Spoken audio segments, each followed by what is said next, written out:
Azamatjon shu o'rinda O'zbekiston xalq artisti Ortiq Otajonov bilan bog'liq bir qiziq voqealarmi, xotiralaringiz bo'lsa, teletomoshabinlarimizga aytib o'tsangiz menimcha o'rinli bo'lar edi. Chunki afsonaviy insonlar-da ular. Ustozimiz mana Ortiq Otajonov hali men juda o'zim baxtiyor shogirdman deb bilaman. Latofa opam ham juda yaxshi fikrlarni aytdilar. Rostdan ham ustozni men shogird bo'lib yurganda ham nechta shogird bo'laman deb kelib ketganlar bo'ldi. Hattoki shunday holatlar ham bo'ldi. Vodiydanmi, qayerdan? Otajonov familiyali shogirdlarni topib keldilar. Seni yarim yutug'ing o'zingda, familiyang Otajonov deb. Yo'q, baribir ustoz, mana opam aytganlaridek, bitta ko'rgandan rengin bilar edilar hammani. Bir hafta 10 kun yurib javobini berib, yo'q, sendan uka vaqting ketkazma behudaga, boshqa ish bilan shug'ullanaver deganlarni eshitganmiz qulog'imiz bilan. Endi men ustoz bilan juda bir ota boladay, nafaqat ustoz shogird. Bir kuni men o'qishda o'qib yurgan paytlarimda yangi o'zim mashulamni ishlab turdim. Uni haligi musiqiy sayqalcha deydi, aranjirovchik o'zimni kuyim, lekin uni hozirgi mana omon-omon ashulamiz ham mana o'zimizning ijoddan. Shu musiqa sayqalchiga ashulamni berdim. Mana men shunday ashula qilyapman, shuni bir ozgina menga boyitib bersangiz, aranjirovka qilib bersangiz deb olib bordim. Shunda bu do'stimiz biroz ishlab yurdi. Azamatjon dedi, menga biroz dedi moddiy nima kerak bo'lyapti dedi. Men yarmini berib qo'ydim endi. Qolganini ham shuni tezlatib bersangiz dedi, lekin hali ashula tayyor emas. Ashula tayyor bo'lganda berasiz deganda, uni ham bir nimasi bo'lgan bo'lsa kerak. Keyin men ustozdan so'rab turdim. Ustoz, mana shunaqa ashulamni ishlab turdim. Shunga bir ozgina shoshilinchga tushirib qo'ydi meni. Imkoniyatingiz bo'lsa, maqsak bo'ladimi? Men sizga to'ydan keyin ishlab beraman yana. Desam, falon joyda o'tiribman dedilar. Va o'rtoqlari bilan o'zlarini ziyofatida o'tirgan ekanlar. Odatlar bor edi. Kelur Azamat mana shu yerda o'tiribmiz dedilar. Bordim, aytgan joylariga borib o'tirib, "Ol, men uchun ham sen nima qil, taomlardan ye, men sahrim oshib ketadi, qand kasalim.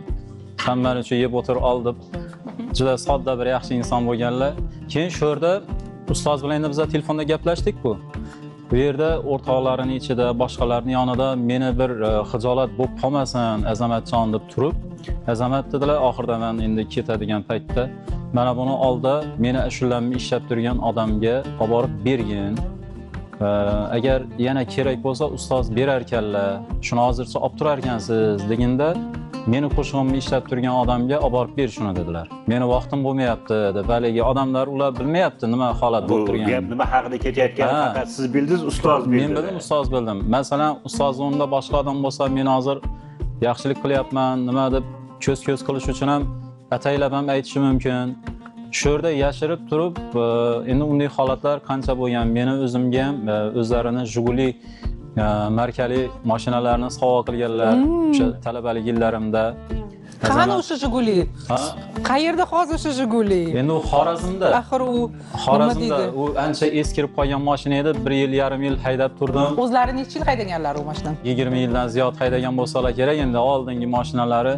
Endi bilasizmi, ustozni nafaqat bir nimasi, har bitta menga bergan o'gitini o'zi 10 ta mashinadan afzal. Har bir o'gitini o'zi men kerak bo'lsa Toshkentda men ustoz har yili dam olishga, Kislovodskiyga borib turardilar. Shu yerlarda turib ham menga xabar olib, Azamat qalay, yaxshi yuribsizlarmi? Ko'ngillarga olganlar.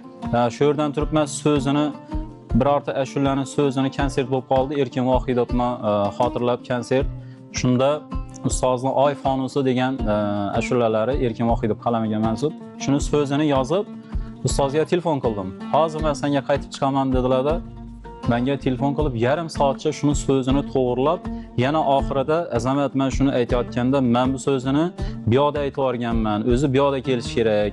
Shuni sizlar to'g'rilab aytib o'tinglar deb shunchalik o'gitlarini berib, maslahatlarini berib, shu har tomonlama o'zimizni otamizdek qo'llab-quvvatlab to'g'ri yo'l ko'rsatgan insonim ustozim Ortiq Otajonov bo'ladilar. Faqat yaxshilik ko'rdik va men ham shuni oqlab yurishga har doim harakat qilganman. Joylari jannatlarda bo'lsin. Soat 10 ga desalar, 9 da borib, 9:30 da borib men kutib turardim. Ustoz joyga qo'ygan. deb har doim men shu ustoz bilan bir mashina, bir samolyot, bir poyezd bo'lsa 15 yil mobaynida yonlarida birga ustozni gaplarini o'zim quloqim bilan eshitib yurgan shogirdlardanman. Bundan Azamatjon faxrlanaman. gapingizni bo'ldi.